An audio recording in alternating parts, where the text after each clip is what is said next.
Good afternoon, or whatever time of day you're watching this. But it's afternoon here from somewhat sunny and hot as hell northwest Pennsylvania. And if you can see by behind me, we're in an entirely different location. We're on a state range today.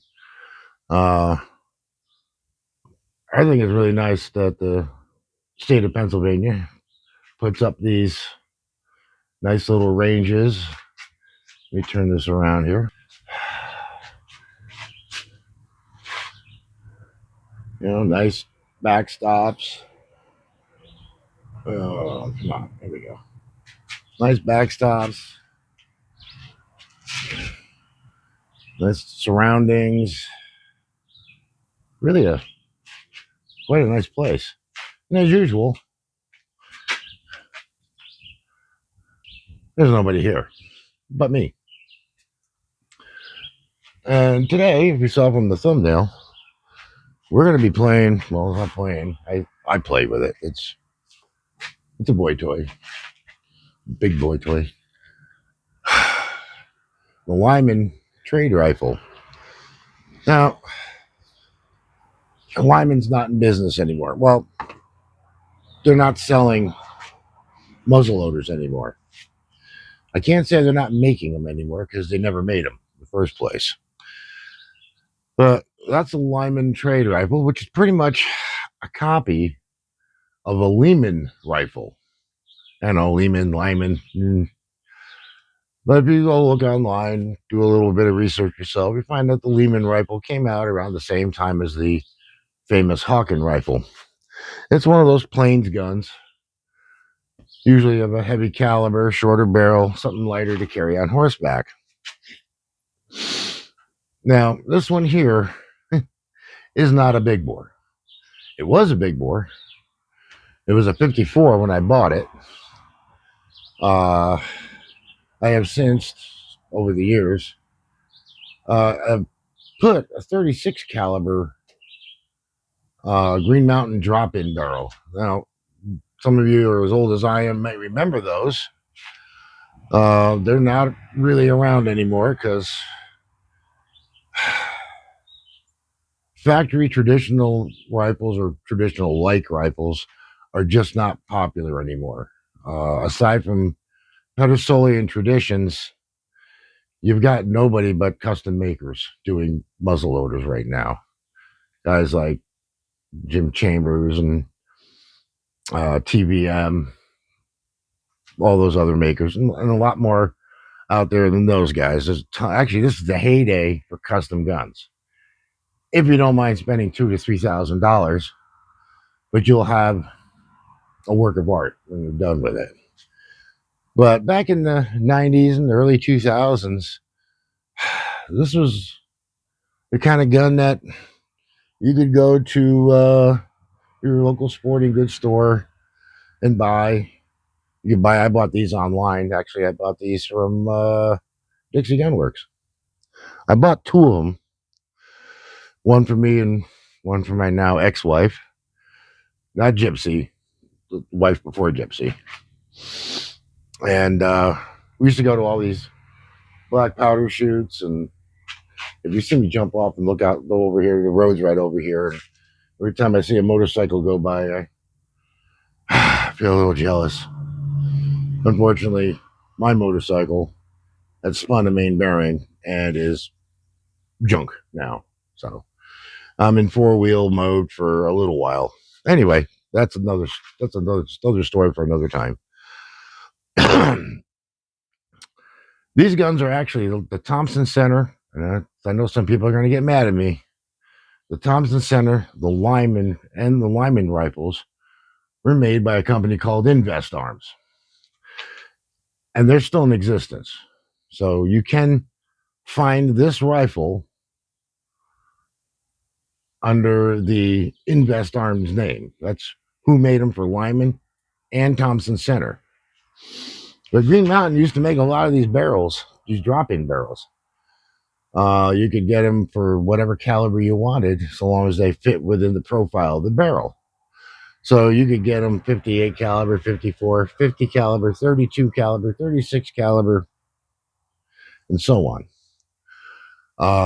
I've got two for this rifle as a 50 caliber barrel and the 36 caliber barrel, but I love the 36 on this gun. I almost rarely put the 50 caliber barrel on it. The 54 caliber barrel that came on it, I traded off for something else. I can't remember, so many years ago. Um,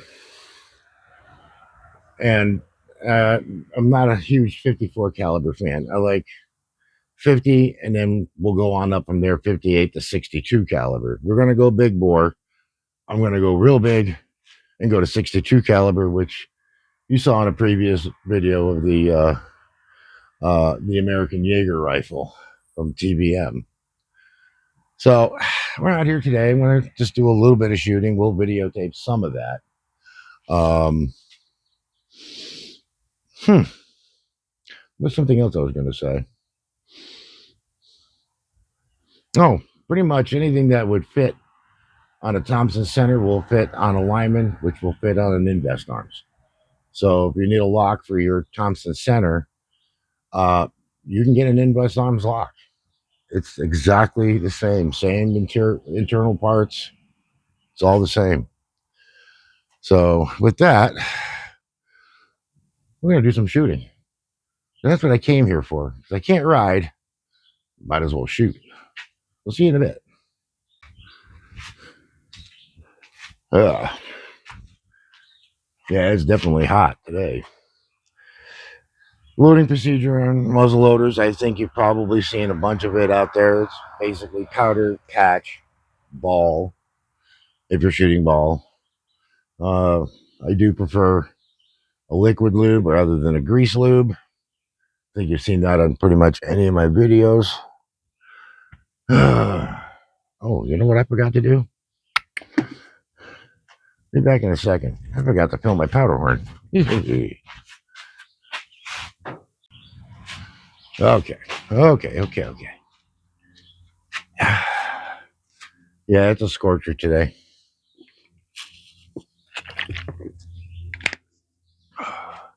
And I'm trying really hard not to get dehydrated. But 36 calibers use these are 350s. Not a lot of powder, which is why I like the caliber so much. Get in there.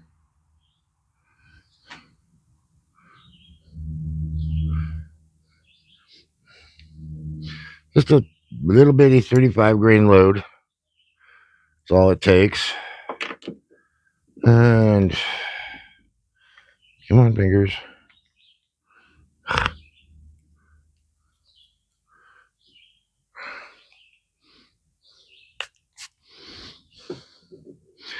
Let's see if I can do this any justice anymore, because I haven't been shooting long guns in a while. Like since the last video, you saw me with a long gun in my hand. So, and for some reason, I feel a little shaky today.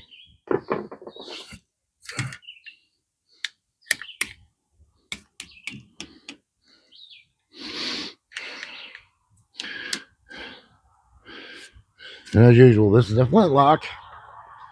Oh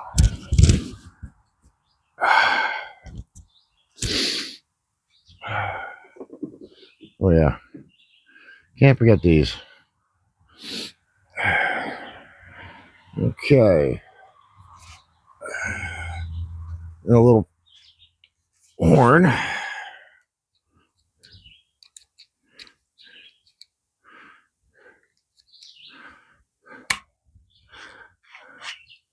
I have no idea how good this flint is. If it's good at all, who knows?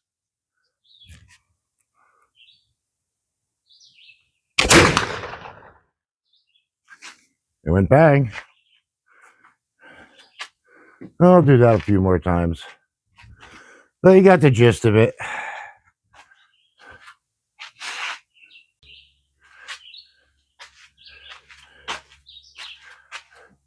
If you see me running back and forth, I forgot my remote. I forget everything sometimes. Anyway, this particular rifle I've used a lot for squirrel hunting. Um, 32 and 36 caliber are about what I like to use for squirrel. Some guys use 40, some use 45. I think that's 40 and 45 is overkill for a squirrel. Um, I have hunted squirrel with my 40 caliber, and I thought it made just too much damage. And keep the sweat out of my eyes. I'd be doing great. So that's why the little 35 grain charge is what I, sighted this gun in for. It was the most accurate that I could come up with, and it just punched a nice clean hole in the squirrel. Didn't really, you know, blow chunks out of the squirrel, which is to me was counterproductive because you kind of want to eat them. At least, okay. Some people may be going, "Ew, gross! You eat squirrel?" Yep, I eat tree rat. I eat rabbit. But I haven't done any hunting since I moved to Pennsylvania, mainly because I'm not really familiar with the area, the ground. I can easily get myself turned around up here. Um, where I'm originally from is the Adirondacks of New York, and there you always have the high peaks region. So as long as you can see the skyline and you can see the high peaks, you kind of know where you are. But here, you can look around. There ain't nothing higher than where you're standing. And that doesn't mean we're not mountains. This is kind of like a flattened off mountain in this area. So a plateau, if you want to call it that. Put these back in.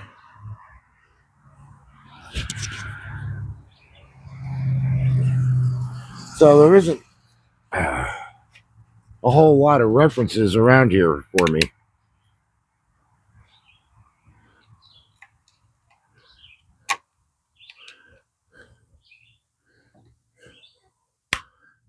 Let's see how she does this time.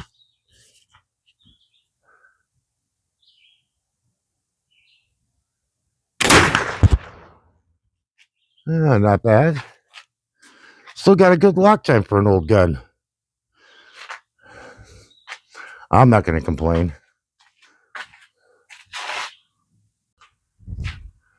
You know, there's something therapeutic, at least for me, therapeutic, about shooting a muzzleloader. It's just get to slow down a little bit, kind of keep things, come on, simple, but not simple at the same time. If anybody's shot muzzleloaders before, you know you got to kind of develop a load for your particular gun. What granulation of powder works good? What patch works good? What size ball you works good? What kind of lube works good? And there's a lot of trial, error, experimenting. Um, Forget what I'm doing here and not put a patch on the ball.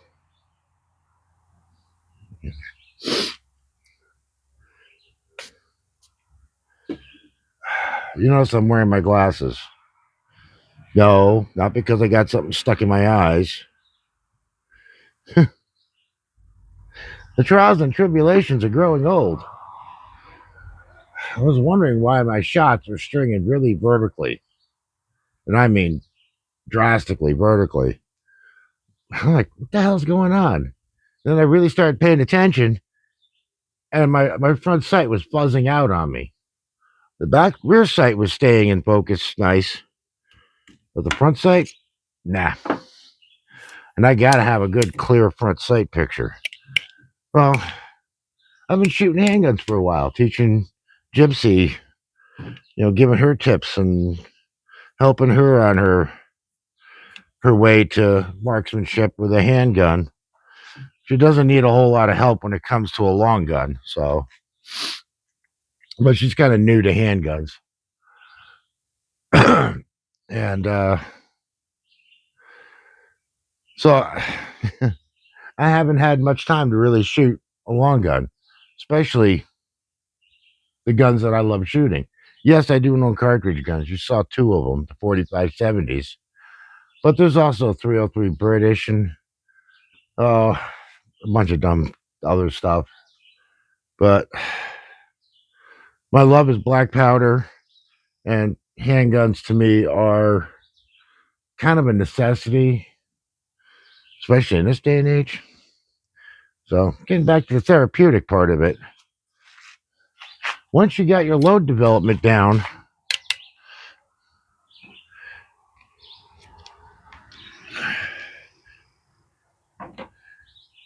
the rest of it is just read the wind and enjoy the smell, I guess. Uh, I can't tell you how old this one is, how long it's been in the gun.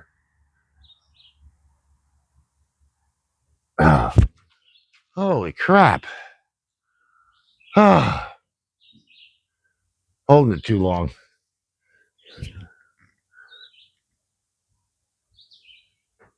That one's going to be a little high. But I enjoy it. And you hear me sniffling constantly. It's every time I come out. I don't know whether it's whatever's in the air lately.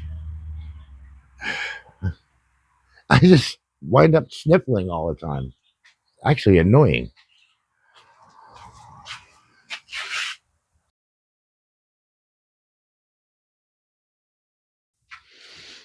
Well, you see who showed up.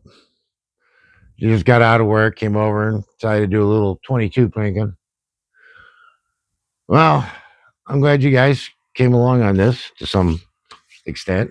For those of you who actually sit and watch it through, I know my last video that I did on the chronograph got it was a dismal failure. Apparently, nobody cares all that much about cheap chronographs, and I can't blame you. So, anybody have any ideas on good ones that aren't too damn expensive? Does anybody have any ideas on good ones that are not too expensive? Yeah, I can answer that question myself. Caldwell, Pro Chrono, those nice radar ones that cost, I don't know, an arm and a leg. I was saying not too expensive. Yeah, that's pretty much what I got. I'd like to keep my appendages. What? Oh, you want to give your appendages? Yeah. But anyway, guys, I'm glad you came along. I hope you enjoyed it and somewhat informational. You Thompson Center guys, don't get so mad at me. I can't help it. They're made by Invest Arms.